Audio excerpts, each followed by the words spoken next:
श्री शिवाय नमस्तुभ्यम। हर हर महादेव। नमस्कार प्रिय भक्तजनों। और जैसा कि आप सभी जानते हैं कि 26 फरवरी को महाशिवरात्रि का पर्व मनाया जाएगा, तो एक छोटा सा वीडियो लेकर आई हूँ जिसके अंतर्गत मैं आप सभी को पूजा विधि बताऊँगी, साथ में पूजा की सामग्री बताऊँगी और पार्थिव शिवलिंग का पूजन हमें किस तरह से करना है वह बताऊँगी। तो आप संपूर्ण जानकारी इस वीडियो में प्राप्त करने वाले हैं। तो वीडियो अच्छा लगे तो वीडियो को लाइक ज़्यादा से ज़्यादा शेयर कीजिएगा। अभी तक आपने मेरे चैनल को सब्सक्राइब नहीं किया तो प्लीज़ सब्सक्राइब कर लीजिएगा। आइए बढ़ते हैं।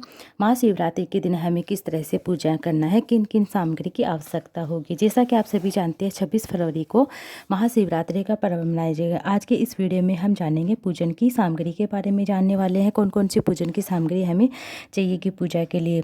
तो आपको क्या पार्थिव शिवलिंग अगर आप 4 पहर की पूजा करें तो आप 4 पहर की पूजा कर सकते हैं, नहीं तो आप कम से कम प्रदोष काल की पूजा 1 पहर की पूजा जरूर कीजिएगा।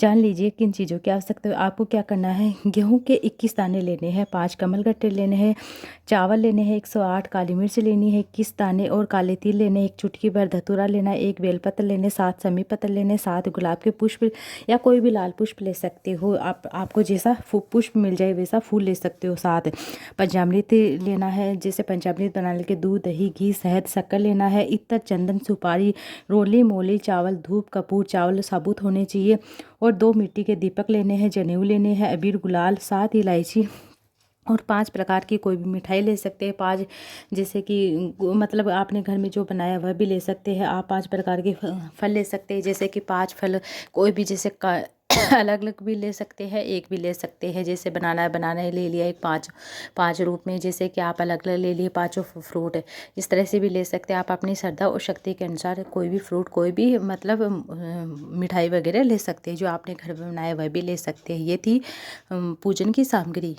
और आपको साथ में बता दूं कि विशेष बात यह है कि अगर आपके पास कुछ सामान उपलब्ध नहीं है तो उसकी जगह आप अक्षत अर्थात 1 चावल दाना चढ़ा सकते हैं या पुष्प 1 फूल चढ़ा सकते हैं। वो सभी मतलब आप सभी की पूर्ति करने वाला हो माना जाता है। साथ में आपको क्या करना है, जैसे कि आप आरती करें, आरती के बाद आप 4 पहर की पूजा करें या 1 पहर की पूजा करें हैं, सबको आरती सारी चीज़ें चढ़ाने के बाद क्षमा याचना करिए तो भोले बाबा से प्रार्थना करें कि आप दान दक्षिणा जो भी चढ़ाए हैं वह पूरा उसका मतलब जो भी हम दक्षिणा चढ़ाते हैं अंत में तो उसका फल हमें मतलब पूरा हो जाता है। जैसे कि हमसे कोई भी भूल चूक हुई है या कोई भी हमसे कोई चीज़ छूट गई है तो उसका पूर्ति वह कर देता है। इस तरह से आपको कर लेना है। आप अब जान लीजिए आपको पार्थिव शिवलिंग का पूजन किस तरह से करना है। अब मैं आपको बताने वाली हूँ। आपको जैसे कि पार्थिव शिवलिंग बना रहे हैं तो आपको मिट्टी कहाँ से लेनी है। सबसे पहले आपको मिट्टी के बारे में बता दूँ। आपको क्या करना है, एक दिन पहले या तो आप प्रदोष के दिन आप सुबह से या जिस दिन आप महाशिवरात्रि उस दिन भी आप सुबह से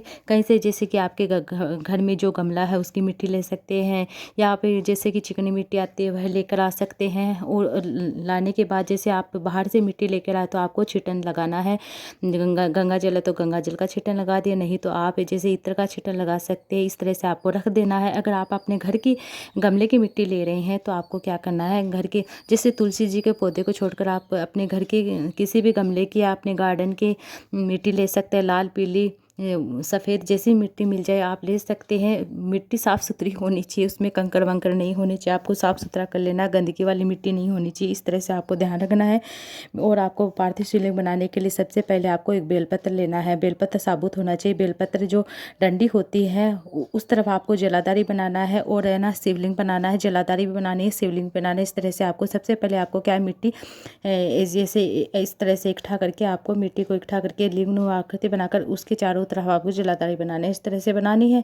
अब जान लीजिए पूजन किस तरह से करना है। मनोकामना पूर्ति के लिए आप उपाय भी कर सकते हैं। घर में धन संपदा वृद्धि के लिए उपाय कर सकते हैं। अगर आपके घर में किसी तरह की कोई भी समस्या है, कोई भी प्रबल बीमारी, कोई भी कुछ भी है, कोई बड़ी विकट समस्या है तो उसके लिए भी आज का दिन बहुत ही विशेष है। आप इस तरह से कर सकते हैं। अब आपको मैं पूजन बता, जो भी आप चीज़ें चढ़ा रहे हैं, जैसे कि आपने सबसे पहले की जल चढ़ाया थोड़ा सा, फिर आपने पंचामृत बनाया वह चढ़ाया है, फिर आपने फिर जल चढ़ाया है, फिर चढ़ाने के बाद जो भी आपने चीज़ें ली हैं, श्री शिवाय नमस्तुभ्यं मंत्र बोलते हैं आपको एक एक चीज़ें चढ़ा देनी है। जैसे चावल के दाने चढ़ा दिए, जैसे कि गेहूँ के दाने, काली मिर्च चढ़ा दी, जैसे काले तिल चढ़ा दी। इस तरह से आपको एक एक चीज़ें सारी चीज़ें चढ़ा देनी। श्री शिवाय नमस्तुभ्यं, नमः शिवाय, ओम नमः शिवाय, जो भी मंत्र आपको बोलते हैं चढ़ा देना है।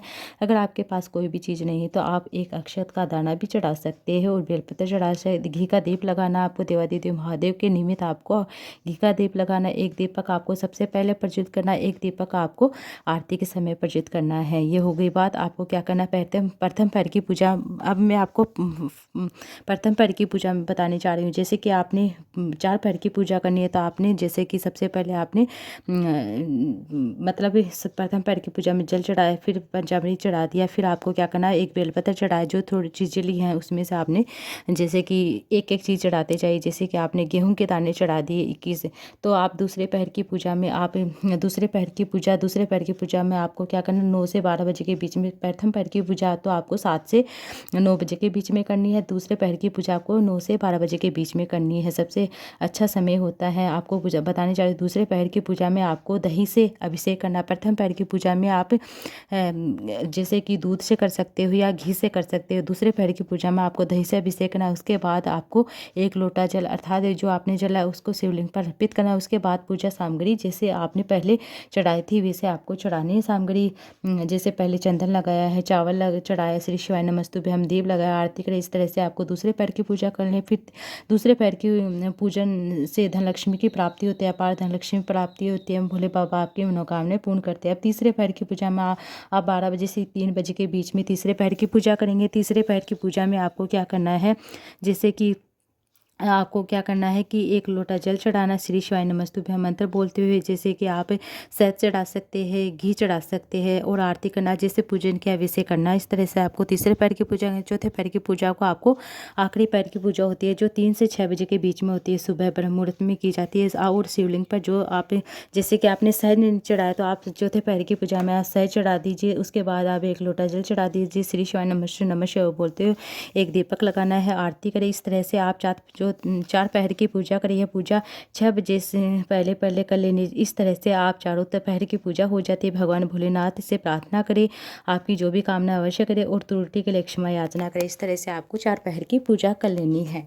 अगर उसके बाद अगर आपने घर के शिवलिंग पर पूजा की है तो आप उस तरह से पूजा कर लीजिए। अगर आपने पार्थिव शिवलिंग बनाया तो उसका विसर्जन करना भी जरूरी होता है। तो आपको क्या करना, विसर्जन के लिए आप अपने घर के बाहर, जैसे कि कोई भी जलाशय नहीं है तो आप अपने घर के बाहर एक पानी का बड़ा सा पात्र रख लीजिए, उसके अंदर पानी डाल लीजिए, शुद्ध पानी डाल दीजिए। श्री शिवाय नमस्तु नमः शिवाय ओम नमः शिवाय बोलते हुए वह थाली आप अपने सिर पर लेके जाइए, बाहर लेके जाइए। और आपको क्या करना है, आप ओम नमः शिवाय, ओम पशुपताय नमः, श्री शिवाय नमस्तु नमः शिवाय, ओम नमः शिवाय से बोलते हुए आपको उस गमले को, उस पार्थिव शिवलिंग का जो भी प्लेट है जिसमें बनाया है आपने, उसको जो जलाधारी होती है उसको देखते हुए आपको उस पानी में डुबो देना। इस तरह से आपको पार्थिव शिवलिंग का विसर्जन कर देना। श्री शिवाय नमस्ते मनुष्य ओम नमः शिवाय बोलते हुए। अगर आपने किसी भी पेड़ के नीचे बनाया है तो आपको इस तरह से पात्र की जरूरत नहीं पड़ेगी, आपको 1 लोटा जल चढ़ाना पड़ेगा विसर्जन के लिए। फिर से आपको 1 लोटा जल चढ़ा देना है। अगर आप किसी भी पेड़ के नीचे बना रही हो, जैसे कि आप आंवले के पेड़ के नीचे बना रहे हो या बेलपत्र के पेड़ के नीचे बना रहे हो या